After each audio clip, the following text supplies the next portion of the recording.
Donc on a fait un tour de Ikseongdong et on part un petit peu se perdre dans les rues, voir où on atterrit un peu.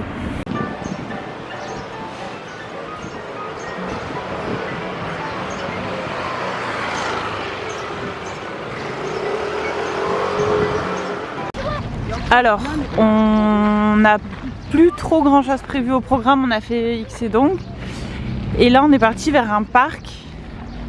On a envie de faire un tour, de voir ce que c'est, on a un peu envie de sortir des sentiers battus. C'est vrai qu'on avait fait un programme, mais j'ai l'impression qu'à chaque fois on est un peu déçu de ce qu'on nous montre sur les vlogs et la réalité.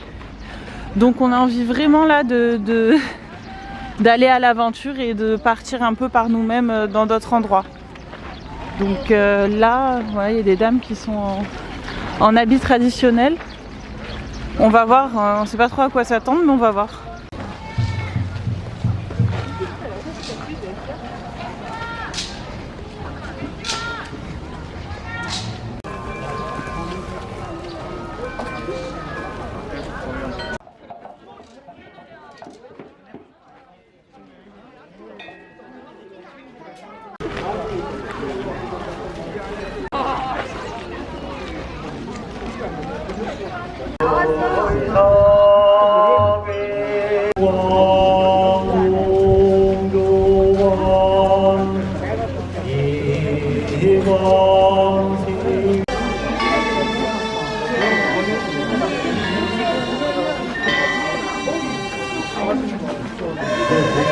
Le soleil commence à revenir sur Séoul et la chaleur arrive aussi. Donc on va devoir lever les pulls.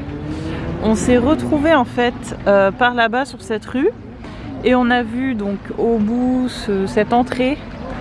On y allait par curiosité et au final on s'est retrouvé dans une cérémonie traditionnelle. Du coup, de ce que je disais, en fait, on s'est retrouvé sur une cérémonie traditionnelle. On n'a pas trop compris en quoi ça consistait. Il y avait beaucoup d'instruments de musique, des chants, des personnes en habits traditionnels. Mais c'est vrai que les personnes, quand elles parlent un tout petit peu anglais, donc elle nous a donné un peu quelques indications, mais on n'a pas pu plus échanger que ça. Il y avait la télévision qui filmait, il y avait des écrans, des personnes qui regardaient. Franchement, c'était sympa à faire, je regrette pas de l'avoir fait, d'être tombé un peu dessus par hasard. Nous, c'est vrai que ce qu'on remarque, c'est qu'on aime bien sortir des sentiers battus. Et j'avais fait un programme un petit peu en regardant plusieurs vlogs de personnes sur YouTube. Et au final, à chaque fois, on se retrouve dans des trucs hyper touristiques. Et nous, ce qu'on cherche vraiment, on va dire, alors c'est bien de faire les trucs touristiques, hein, mais depuis qu'on est arrivé, je pense qu'on a fait que ça en fait. Et là, on avait vraiment besoin de se perdre dans la ville, de voir des choses sympas. On s'est retrouvé par exemple tout à l'heure dans un quartier vraiment qui change de tout ce qu'on a pu voir et tout ce qu'on a pu entendre sur Séoul. Comme quoi, il faut vraiment venir et se faire ses idées soi-même. Au moment, on kiffe vraiment cette ville, on kiffe le pays, les gens sont hyper sympas, on se sent trop bien. Vraiment, gros coup de cœur pour Séoul. Alors là, on arrive au marché de Gwangjang, le marché dont on entend parler beaucoup grâce à la série Netflix où il y a la dame qui fait les nouilles. On va aller prendre le goûter là-bas, on est passé par là-bas par hasard, on y est tombé en fait dessus. Donc on va tester ça, on va prendre un petit goûter, on va un peu filmer pour vous. Je vous dirai ce que j'en pense et mes impressions.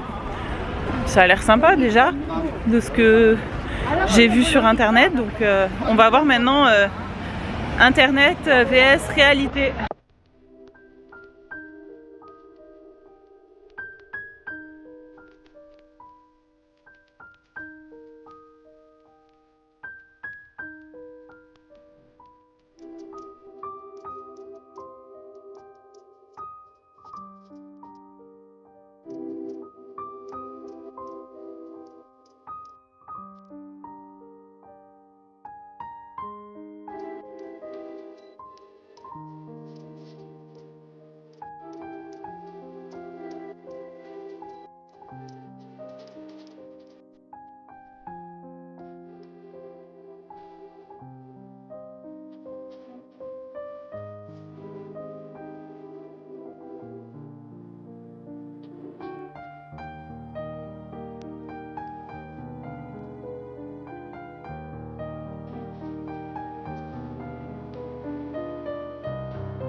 Alors petite pause goûter, on a pris un americano chez Oignon, à côté du marché.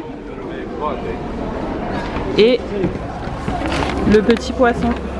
Alors c'est à la crème, on va goûter, je vais vous dire ce que j'en pense. Crash test.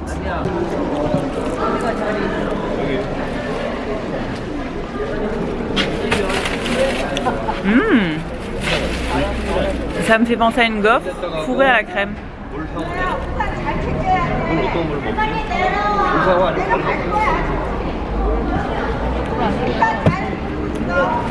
C'est sucré mais pas trop, mais c'est excellent.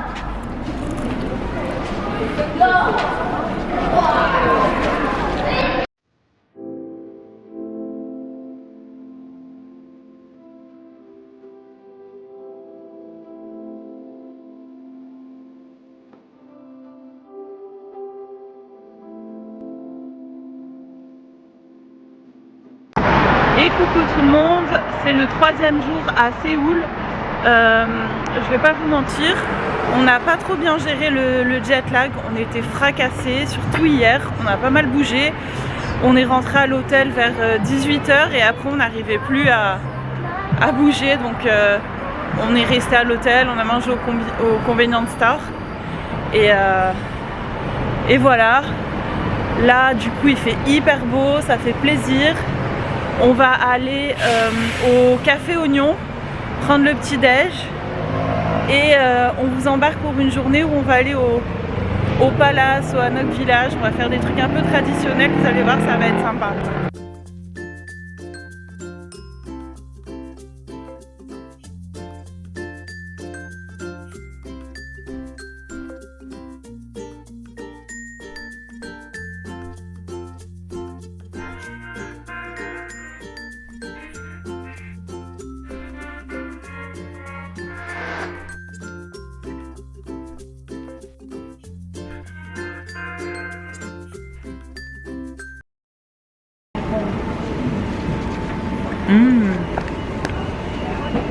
On dirait un nuage. Ça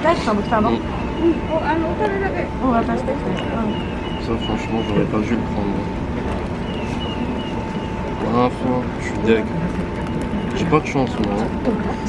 Alors moment de vérité, franchement c'est excellent. Ça on dirait un nuage. Ça c'est fourré au tarama, aux œufs de crevettes, je sais pas trop, avec des avocats et de la mayo. Et la pizza je l'ai dégommée. On vient de sortir de chez Oignon, le café qu'on voit partout sur YouTube et Instagram. Alors vraiment c'était une tuerie, je recommande. Alors c'est un café où il y a beaucoup de touristes, mais c'est vraiment trop bon. J'ai mangé une pizza, le gâteau là en forme de montagne avec du blanc sur le dessus, il était excellent. Et le pain à l'avocat aussi, et le café, n'en parlons même pas, je pense que c'est un des meilleurs lattés que j'ai bu de ma vie, donc gros coup de cœur, et on y retournera c'est sûr.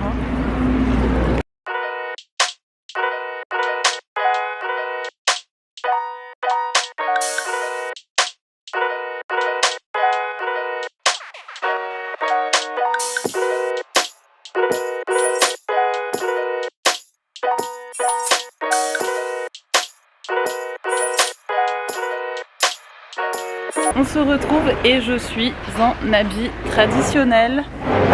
On va aller au Hanbok Village, on va aller faire un petit tour et voir un petit peu le village traditionnel coréen.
Alors on revient de Hanbok Village, c'était super. Après ça monte, hein, mais on nous l'avait dit que ça montait fort dans cette ville.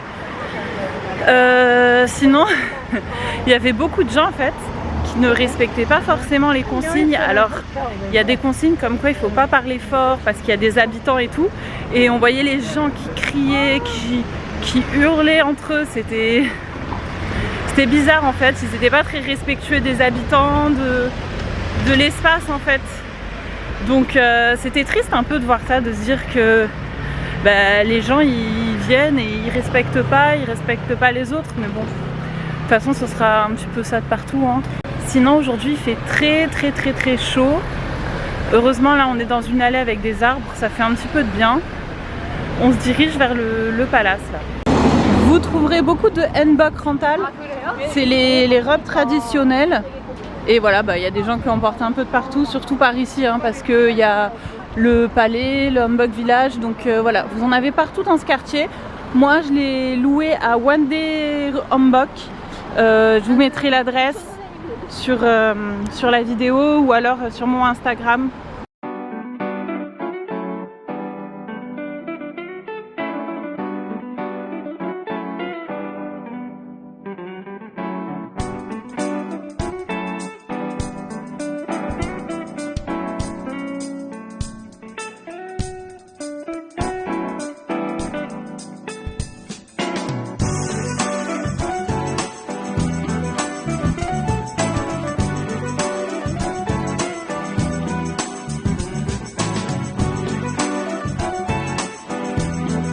Quand même, c'est rempli d'histoire et ça se sent. C'est incroyable de se dire qu'il y a des gens qui ont vécu ici. En tout cas, c'est magnifique, c'est super bien entretenu. Et si vous venez avec les costumes, l'entrée elle est gratuite, pas besoin de payer. Sinon, c'est 3 € pour entrer. À peu près 3 € pour entrer, moins de 3 €, 2,50 €.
De retour, on est au temple de Gyeongsa, quelque chose comme ça, je remettrai le nom ici. C'est magnifique, c'est coloré, alors en haut je pense que c'est... Non, je veux pas dire de bêtises, mais vous voyez, c'est recouvert.